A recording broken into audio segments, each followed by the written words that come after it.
ज्यावेळी छत्रपती शिवाजी महाराजांनी शाहिस्ते खानाची बोटे छापली ना लाल मालात, त्यावेळी शाहिस्ते खानाची बहीण पळत पळत आली आणि शाहिस्ते खानाला म्हणते की तुझी भाची सापडत नाही. शाहिस्ते खान म्हणतो कुठंतरी नीट हुडकून बघ, कुठंतरी लपले असेल, कुठंतरी चुकले असेल.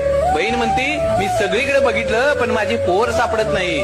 त्यावेळी ते शाहिस्ते खानाची बहीण म्हणते मला वाटतं छत्रपती शिवाजी राजांच्या मावळ्याने तिला पळवून नेला.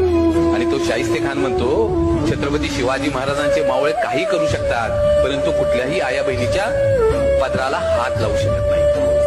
ही माझ्या राजाची पुण्य आहे. अरे जो औरंगजेब छत्रपती शिवाजी महाराजांचा सगळ्यात मोठा शत्रू, आणि ज्या दिवशी छत्रपती शिवाजी महाराजांची निधनाची बातमी त्याला कळते ना, त्यावेळी आपले दोन्ही हात त्या खुदाकडे करतो आणि त्या खुदाला मागणं मागतो, हे अल्लाह अपने जन्नत के दरवाजे खाली रखना, माँ बहनों की इज्जत करने वाला दुनिया का सबसे बड़ा योद्धा आपके पास आ रहा है. माझ्या राजाची ही पुण्य आहे ना.